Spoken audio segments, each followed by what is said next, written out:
सरपंच पर हुआ अविश्वास प्रस्ताव, सदस्यों पर लगाए गंभीर आरोप। भारत एक लोकशाही का देश है और संविधान के मुताबिक लोकतंत्र के आधार पर यह देश चलता है। हाल ही में गोंदिया तहसील के ग्राम बनाथर में सरपंच पर अविश्वास प्रस्ताव पारित हुआ है, जिस पर वहां के सरपंच ने सदस्यों पर प्रेस वार्ता के माध्यम से पैसे के लेन देन के आरोप लगाए थे, जिसको लेकर सदस्यों ने सभी आरोपों का खंडन किया और कहा कि सरपंच के आरोप बेबुनियाद है। हमारी जनता की समस्याओं को वह प्राधान्य नहीं देते थे, हमें कोई काम विश्वास में लेकर नहीं करते थे, जिसकी वजह से उनके ऊपर हमने अविश्वास किया है। तो आइए जानते हैं क्या था सारा प्रकरण। आपका परिचय? मैं फागूलाल नागपा से ग्राम पंचायत बनातर उप सरपंच, और सभी को मेरा आदर पूर्वक नमस्कार। आपके गांव के भूतपूर्व सरपंच ने आपके ऊपर आरोप लगाया है कि मेरे ऊपर जो अविश्वास लाया गया उसका षड्यंत्र करने वाला उप सरपंच है, और उसने पहले मेरे से पैसे मांग के सदस्य को दिलाया और फिर अविश्वास भी लाया, फिर मेरे पैसे वापस करवा के जो ऐसी कैटेगरी से जो महिला सदस्य आपकी ग्राम पंचायत की, उससे डबल पैसे मांगा और सारा षड्यंत्र किया मेरे ऊपर। जब मैं सरपंच था तब हमेशा दबाव डालता था, भ्रष्टाचार करने के लिए मजबूर करता था। जब मैंने ऐसी सारी चीजें नहीं किया तब पैसे मांगा, पैसे मांगने के बाद में फिर पैसे वापस किया, फिर अविश्वास लाया। ये सारे प्रकरण के बारे में आपका सविस्तर क्या कहना है? जैसे कि हमारे जो नागदेवी जी सरपंच साहब जो थे, उन्होंने जिस प्रकार से गंभीर आरोप जो मेरे ऊपर, जिस प्रकार से उन्होंने अपनी वाणी से, जिस प्रकार से फागू नागपा से इस शब्दों का जिस प्रकार उन्होंने एक शब्दों का प्रयोग किया, मैं नहीं चाहता, हमारे वो बड़े बुजुर्ग हैं और उन्होंने जिस प्रकार से मेरे ऊपर जो आरोप लगाए हैं, ये मैं नहीं समझता कि ये सब सारे घटनाएं मैं उनके साथ में कर सकता हूँ। वो हमारे आदरणीय पहले से ही बड़े बुजुर्ग थे, एक सरपंच थे और एक शिक्षक भी थे, और अपन ने कहीं ना कहीं राजकारण के विषय में हमने कहीं ना कहीं उनसे सीखने की प्रयत्न भी किया है। लेकिन जो आदरणीय सरपंच साहब ने जो हमारे ऊपर जो उन्होंने आरोप लगाया, और आरोप लगाने के बाद में उन्होंने कुछ महिला सदस्य को पैसे दिया, इस प्रकार का जो प्रकल्प है, अभी सभी अपने अपने यहाँ पे जो विचार रखे, और इसमें हमें एक बात स्पष्ट समझ में आती है कि उप सरपंच ने किसी के ऊपर भी कोई दबाव नहीं दिया है। सर्वप्रथम मैं आपको एक बात बतला दूं कि हमारी जो ग्राम सभा थी, जिस ग्राम सभा में, ग्राम सभा के पहले हमारे जो ग्राम जगनटोला वार्ड नंबर 1 में जो आता है, और उस ग्राम सभा के पहले ग्रामवासी ने 2 मीटिंग ग्राम जगनटोला में किया था, और उस गांव वाले ने जो सभा, सामूहिक सभा के माध्यम से ये जो रोड रास्ते के जो बहुत बड़ा विषय था कि एक गांव जगनटोला और बनातर को जोड़ने की जो रास्ता थी, और उस रास्ता के माध्यम से जो उस गांव वाले का उस रास्ते पे जिस मकान धारक ने जो वहां पर मकान बनाया, और गांव वाले का ऐसा पूर्ण रूप से आक्षेप था कि ये जगह हमको आने जाने के लिए होना चाहिए। इस विषय में माननीय राम टेके जी ने भी हमें यहाँ पर बोले कि भाई ये सभा में हमने उनको बुलाया पर वो आए नहीं। शायद मैं पहली सभा में तो शायद पहले दिन की मीटिंग में माननीय सरपंच साहब नहीं थे इस गाँव में, लेकिन दूसरी मीटिंग में वो आ चुके थे, और उसके बावजूद भी अगर वो मीटिंग में क्यों नहीं आए, इसका विषय मैं उनके ऊपर आरोप नहीं लगा सकता, वो बड़े बुजुर्ग है।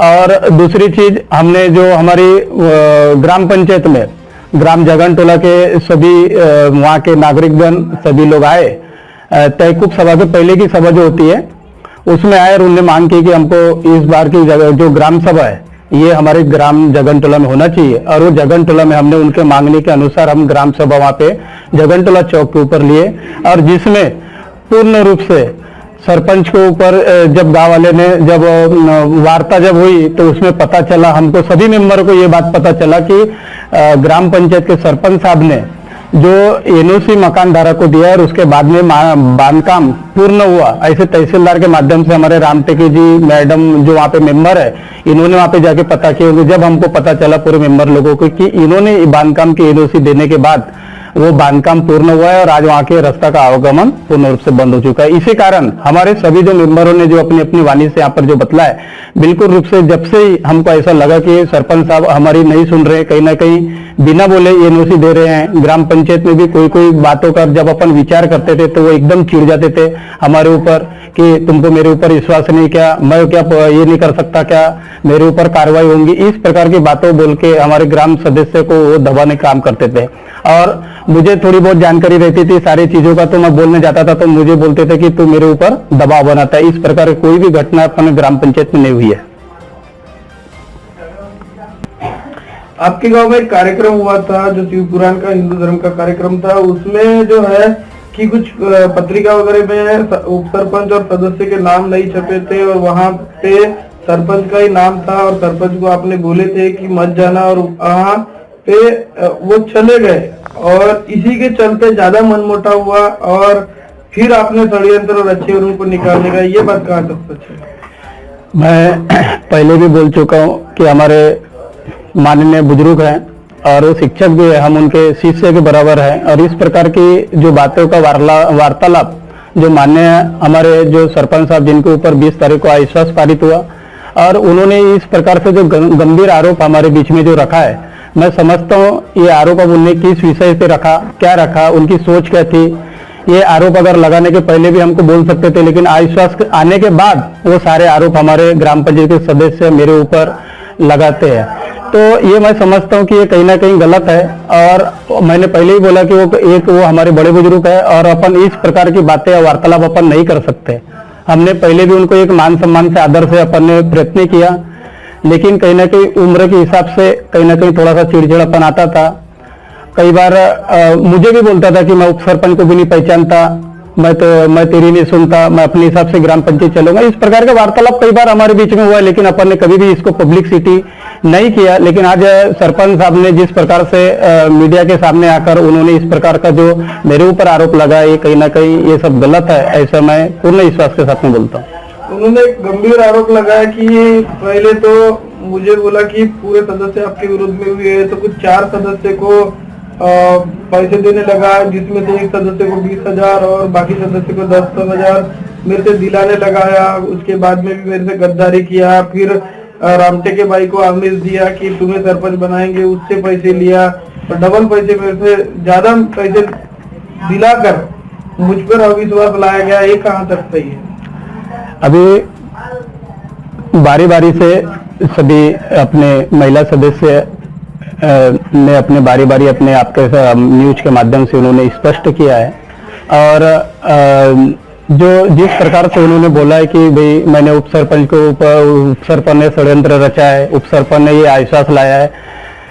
सर, आपसे मेरा निवेदन है कि जब ये अविश्वास पारित हुआ, जब माननीय तहसीलदार साहब इनकी उपस्थिति में हुआ और उपस्थिति में 7 लोगों ने अपने अपने हाथ को खड़ा किए और उसके बाद में उनको ऐसा लगता है कि उप सरपंच ने षड्यंत्र रचा है। तो मेरा कहने का एक ही अर्थ है कि अभी जितने भी सदस्य ने अपने वाणी से आप लोगों के सामने स्पष्ट किया है, मुझे नहीं लगता कि मेरे दबाव में कोई ग्राम पंचायत सदस्य ने अपना मत बदला होगा। और मैं एक ही बात मैं कहना चाहता हूं कि ग्राम सभा जब हुई थी जगनटोला में और वहां की पब्लिक ने जिस प्रकार से हमारे पूरे सदस्य के ऊपर आरोप लगाया कि यहाँ की ग्राम पंचायत बिक चुकी है, यहाँ के सदस्य बिक चुके हैं, कितने में बिके, इस प्रकार का वहां पे पब्लिक जो ग्राम सभा थी उसमें इस प्रकार की वाणी भी गूंजी थी। और जब से हमारे सभी सदस्यों का मन कहीं ना कहीं डाइवर्ट हो चुका था, क्योंकि माननीय सरपंच साहब ने जो एनओसी दिया, उस एनओसी के माध्यम से ये सभी ग्राम पंचायत सदस्यों का कहीं ना कहीं बहुत बड़ा अपमान हुआ और ये अपमान और आगे ना बढ़े, इसके लिए कहीं ना कहीं सभी सदस्यों ने अपना उचित निर्णय लिया। आपले परिचय? मी इंद्रराज भालाधरे, राहणार बनाथर, तंटामुक्ती अध्यक्ष। आपण तंटामुक्ती अध्यक्ष आहात बनातरचे आणि बनातर मध्ये 1 महिन्यापूर्वी आपल्या गावामध्ये एक वाद निर्माण झाला होता, एक अविश्वास सुद्धा पारित झालेला आहे आणि त्यामध्ये जे पूर्व सरपंच होते आरक्षित जागा एससी आरक्षित जागेवरून त्यांच्या विरोधात अविश्वास पारित सुद्धा झालेला आहे आणि ते पदमुक्त होऊन आता सध्या उपसरपंच यांना सरपंचाचा पदभार मिळालेला आहे. जी. त्यामध्ये आमच्या चॅनलच्या माध्यमातून एक बातमी प्रकाशित झाली. त्यांनी आपली प्रतिक्रिया ठेवलेली आहे की जे उपसरपंच आणि सदस्य आहेत यांनी अविश्वास नाही आणण्याकरिता माझ्याकडून पहिले अगोदर पैसे घेतला आणि त्याच्यानंतर अविश्वास आणला आणि खोटे आरोप लावून माझ्यावर अविश्वास आणला आणि ते पैसे परत केला. त्यामध्ये कितपत सत्यता आहे काय म्हणाले या सर्व प्रकरणामध्ये आपण एक जिम्मेदार व्यक्ती आहेत, गावचे तंटामुक्ती अध्यक्ष आहेत आणि यामध्ये दोन्ही पक्षाचे वादविवाद कुठेतरी चर्चा सुरू आहे. अशामध्ये आपण काय सांगाल? अगोदर मी एक बात म्हणतो, पैसे घेणे आणि पैसे देणे हे दोन्ही हा सर्वप्रथम गुन्हा आहे. आणि पैसे कोण देते? जो गुन्हेगार असते तो पैसे देते. काय म्हणणार सरपंच यांचं म्हणणं असं आहे की मी चांगल्या प्रकारे काम करत होतो, माझ्यावर उपसरपंच दबाव टाकत होते, भ्रष्टाचार करण्याकरिता प्रेरित करत होते, सार्वजनिक कार्यक्रमामध्ये जाण्याकरिता थांबवत होते, हिंदू धर्माच्या कार्यक्रमात मला जाऊ देत नव्हते, निधीची ऐकलो नाही, भ्रष्टाचार केलो नाही, म्हणून त्यांनी माझ्या विरोधात अविश्वास आणला. उपसरपंच हिंदू धर्माच्या आणि तो हिंदू धर्माचा असून तो त्या माणसांना सरपंचांना कसा विरोध करेल जाण्याकरिता? जरी तो बौद्ध धर्माचा असता आणि विरोध केला असता तर मान्य असता. एकीकडे गावामध्ये अशी चर्चा सुरू आहे की ज्यावेळेच्या काळामध्ये सरपंच हे पदावर होते, पदावर असताना सुद्धा उपसरपंच यांनी जबरन म्हणून त्याला पदावरून हटवण्याकरिता कमीत कमी 30,000 रुपये किंवा 10,000 रुपये 20,000 रुपयाची डिमांड केली अशी चर्चा गावामध्ये गाजली आहे. कोणी केली डिमांड? कोणी केली? आमच्या चॅनलच्या माध्यमातून तुम्ही बातमी बघितली असाल आणि यावर ते नागरिक आहेत त्यांनी आरोप सुद्धा केलेला आहे. नाही, डिमांड 30,000 20,000ची डिमांड केली कोणी आणि कोणाकडे? सरपंचांनी स्वतः आपल्या मेंबरांना पैसे दिले आणि तो आरोप आहे त्यांच्यावर की त्यांनी पैसे का दिले. जरी तो गुन्हेगार नाही तर पैसे का दिले? त्यामध्ये पैसे दिले होते की देण्याची चर्चा आहे. दिले होते आणि मग परतही घेतले. का म्हणून परत घेतले? का म्हणून परत घेतले? त्यांच्यावर विश्वास आला आणि मेंबरांना त्यांच्यावर विश्वास नाही. कारण ते ग्रामसभेमध्ये त्यांच्यावर तो आरोप सिद्ध झाला, 3 आरोप सिद्ध झाले त्यांच्यावर, म्हणून त्यावर विश्वास घेण्यात आला. त्यांचं असं म्हणणं आहे की माझ्यापेक्षा जास्त त्या विरोधी पक्षाकडून पैसे देण्यात आले म्हणून माझे पैसे तुमच्याकडे काय सबूत आहेत? सरपंचाकडे काय सबूत आहे की विरोधी पक्षांनी पैसे जास्त दिला? काय सबूत आहे? त्यांचं म्हणणं असं आहे की त्यांनी जास्त पैसे दिले असतील म्हणूनच माझे पैसे परत केला, नंतर माझे पैसे परत केले नसते. आणि त्यांच्याकडे गवाह सुद्धा आहे, सबूत जरी नसला तरी. काय म्हणाल? आता गवाह असेल तो मला माहित नाही. संपूर्ण प्रकरणामध्ये आपले एका वाक्यात काय म्हणणे आहे?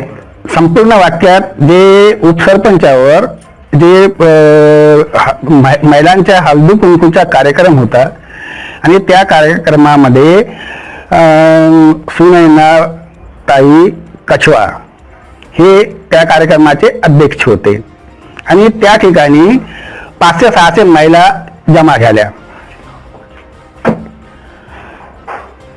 म्हणून आपण त्या ठिकाणी बसलो नाही आणि महिलांकडे गेलो नाही. आपण ग्रामपंचायतमध्ये बसला होता. असा कोणताही वादविवाद झाला नाही सरपंच आणि उपसरपंचाच्या मध्यामध्ये. कोणतीही वाईट शब्द बोलण्यात आले नाही. तर अविश्वासची गोष्ट कुठून आली? काय झालं? अविश्वास म्हणजे अविश्वास ते मेंबरांच्या प्रश्न आहे, जनतेचा प्रश्न नाही. जनता मेंबर चुनते आणि मेंबर सरपंच चुनते. म्हणजे एका वाक्यात आपलं असं म्हणणं आहे की ते सर्व प्रकरण झाले त्याच्यामध्ये उपसरपंचाचे काही हस्तक्षेप नाही, काही नाही. अविश्वास आणलेला आहे. सरळ 6 अविश्वास आणण्याकरिता 6 होते आणि 6 एक पक्षात झाले. 7वा उपसरपंच जरी अपोजिट मध्ये जातात तर त्याचाही पदभार जातात. पूर्व सरपंच उपसरपंच सदस्य हे यांच्यामध्ये पक्षभेद होता का? कोणत्या वेगळ्या वेगळ्या पक्षाचे आहेत काय? तो मला माहित नाही कोणते पक्षाचे आहेत. ठीक. काय सांगणार? आपल्या गावामध्ये एक बातमी प्रकाशित झालेली होती काही दिवसापूर्वी. बनासचे जे सरपंच आहेत आता ते पदावरून हटलेले आहेत आणि यामध्ये उपसरपंच यांनी आपली मनमानी करून सरपंच जे आहेत ग्रामपंचायतचे मेंबर आहेत मेंबरांना घेऊन पदावरून हटवण्याचा षडयंत्र रचला म्हणून असा उपसरपंचावर आरोप आहे. माझे नाव नितेश योगराज रामटेके. मी जगनटोला येथील निवासी आहे. मी माझी पत्नी ग्रामपंचायत सदस्य आहे. ह्या प्रकरणामध्ये कोणत्याही प्रकारे माननीय उपसरपंच फागुलालजी नागपासे यांची कोणतीही चूक नव्हती. आमची एक समस्या होती जाण्या येण्याच्या रस्त्याची. त्या रस्त्यासाठी आम्ही 12 डिसेंबर 2022 पासून त्या संघर्ष केला. आम्ही त्या संघर्षामध्ये सरपंचाकडे कमीत कमी 20 ते 25 वेळा गेला. नंतर माननीय तहसीलदार साहेब पालांदूरकर साहेब यांनी त्या घरावर घर बांधण्यासाठी जाण्या येण्याचा मार्ग होता त्या ठिकाणी तो घर बांधत होता तिथं इष्टे लावला होता की हा कोणत्याही प्रकारे या घरावर स्लॅब होऊ नये. पण माननीय भूतपूर्व सरपंच यांनी त्या घराला परवानगी दिली की बाबा तुझ्या जागेवरच तू घर बांधून राहिला, तू तुझं स्लॅब सोडू शकतेस.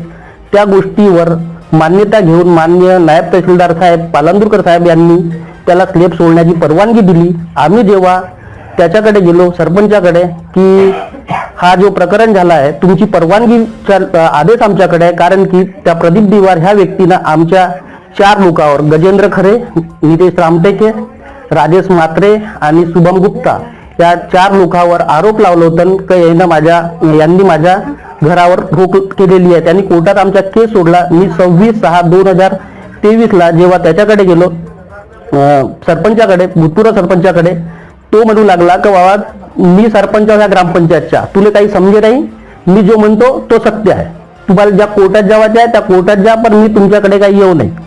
आम्ही त्याला विचारलं तुला क प्रत नाही मिळाली आणि तू कसा दिलास? तो डायरेक्ट ह्या शब्दात बोलू लागला. त्याचे जे वागणे होते उद्धट स्वभावाचे होते. त्याच्यानंतर 26/1/2024 ग्रामपंचायतमध्ये ग्रामसभा होती. त्या ग्रामसभेच्या वेळ 2 वाजेच्या नंतरच्या ठेवण्यासाठी उपसरपंचांनी जेव्हा सांगितले तेव्हा सरपंच यांनी 11 वाजेच्या ठेवले, कारण की 26 जानेवारीच्या दिवशी प्रत्येक शाळेमध्ये कार्यक्रम असतात. जगनटोल्यावरून कमीत कमी 200 लोक आले आणि ते ग्रामसभा वेळेच्या अभावी रद्द करण्यात आली. तीच ग्रामसभा ग्रामपंचायत वार्ड नंबर 1 जगनटोला इथं 5/2/2024 ठेवण्यात आली. त्या ग्रामसभेमध्ये कमीत कमी 200 ते 250 लोक उपस्थित होते आणि त्या सर्व लोकांच्या पुढं एक प्रस्ताव पारित करण्यात आला. आमच्या गावच्या लोकांचं म्हणणं होतं की पूर्ण ग्रामपंचायतीनं ह्या घरामध्ये पैसे घेतलेले आहेत. आमच्या गावचे लोक खूप आक्रोशित झाले. त्याच्या आधी 4 दिवस आधी सभाही झाली होती की बाबा ह्या रस्त्यासाठी का करून आपण ग्रामसभेत सांगून, पण त्या सभेमध्येही माननीय भूतपूर्व सरपंच उपस्थित नव्हते. फागुलालजी नागपासे उपसरपंच या सभेत आले. त्यांनी सर्वांच्या गोष्टी ऐकून निर्णय घेतला की बाबा आपण पुढची जो सभा राहील आपली त्या सभेमध्ये याचा प्रस्ताव मांडून पूर्ण गावकरी लोकांना म्हणला की ह्या सरपंचावर FIR दर्ज करा. त्या ठरावामध्ये त्या सभेचे अध्यक्ष म्हणून राजेशजी माने होते. त्या सभेमध्ये त्यांच्यावर FIR म्हणजे गुन्हा दाखल करण्यात आला आणि ह्या मेंबर आहे ना ग्रामपंचायत सदस्यांनी त्यांच्यावर कोणत्याही प्रकारे विश्वास ठेवला नाही, म्हणून त्याला अविश्वास काढण्यात आला. एकीकडे गावामध्ये चर्चा अशी सुरू आहे की सर्वसाधारण गटातून लढलेली महिला रामटेके बाई आणि एकीकडे जर बघितला तर सरपंच पदाकरिता अनुसूचित जाती प्रवर्ग, यावर लोकांची चर्चा अशी गाजलेली आहे की ज्याप्रमाणे अनुसूचित जाती प्रवर्गाचा सरपंच आहे तर दुसरीकडे सर्वसाधारण गटातून निवडून आलेली महिला हे सरपंच कसे बनणार? ह्या गोष्टीचा एक असं असते तर कोणीही व्यक्ती कोणत्या प्रवर्गातून निवडून आलेला आहे, ग्रामपंचायत सदस्यामध्ये ती बाई सर्वसाधारण जागेतून निवडून आली तरी तिची जात जी आहे अनुसूचित जातीच्या ह्या प्रवर्गात मोडते. सरपंचाचा चुनाव वेगळा आणि ग्रामपंचायत सदस्याचा चुनाव वेगळा. ग्रामपंचायतचा सरपंच हा अनुसूचित जातीसाठी राखीव आहे, म्हणून त्या बाईला तो पद मिळू शकतो. काय वाटते, एकीकडे सरपंच यांनी जे आहे आरोप केलेला आहे ग्रामपंचायत कमिटीचे जे बॉडीचे सदस्य आहेत त्यांच्यावर, की माझ्याकडून 10,000 रुपये ते 20,000 रुपये घेतला, आणि एकीकडे उपसरपंच यांच्यावर आरोप केलेला आहे की 30,000 रुपये घेतला आणि नंतर परत केला. त्यानंतर त्यांचं असंही म्हणणं आलेलं आहे की जे ग्रामपंचायत सदस्य आहेत रामटेकेताई यांच्यावर आरोप करण्यात आलेला आहे त्यांच्या, की त्यांच्याकडून यांनी कमीत कमी 20 ते 30,000 रुपये घेतलेला आहे आणि त्यांना सरपंच बनवण्याची तयारी आहे. या गोष्टीसाठी माझं एक म्हणणं आहे की त्यांनी ज्या लोकांना पैसे दिला, ते जे पैसे दिला त्यांनी ते गुन्हेगार नव्हते, तर मग त्यांनी पैसे कशासाठी दिला? सर्वात आधी त्यांना चांगले काम केला, 3 वर्ष चांगला पद निभवला, तर मग त्यांना पैसे कोणत्या कामाचे द्यावाचे? ते ग्रामपंचायत सदस्य होते, त्यांच्या रेजिम मध्ये होते, आणि प्रत्येक वेळेस माझी पत्नीही त्या ग्रामपंचायत सदस्य आहे. त्यांचं एकच म्हणणं आहे की बाबा तुम्ही विरोधी पक्ष, तुम्ही विरोधी. ह्या गोष्टीवरून होऊ शकते त्यांचा वाद निर्माण झाला असेल आणि त्यासाठी त्यांनी पैसे दिले असतील, पण मला असं वाटत नाही की त्यांनी पैसे दिले असतील. आणि दुसरी गोष्ट राहिली माधुरीताई रामटेके यांनी जो सांगून राहिले ते की 3 लाख रुपये दिले. माझं म्हणणं असं आहे की आम्ही साधारण सामान्य परिवारातले लोक, आणि हा काही आमच्या भविष्याचा प्रश्न नाही की पूर्ण भविष्यभर आम्हाला नोकरी लागणार आहे तर आम्ही 3 लाख रुपये देणार आहोत. आम्ही रोज कमवणारे लोक का 3 लाख रुपये देणार आहोत? गावातल्या नागरिकांना काय आवाहन करणार? आमच्या तोच राहील की बाबा कधी ते महिला अनुसूचित जातीतली आहे आणि तो नियमात बसते तर ते सरपंच बनू शकते, कधी तो नियमात नाही बसे तर ते नाही बनत. मैं हूँ बनाथल से सुनैना संतोष सिंह कछवा 3 नंबर वार्ड से जीत के आई हूँ. आपके ग्राम पंचायत में कुछ 1 महीने पहले अविश्वास लाने की बातें हुई है, क्या है पूरा प्रकरण? वो अविश्वास हमने इसलिए लाए कि सरपंच हमारी कुछ बातें सुनते नहीं थे. जो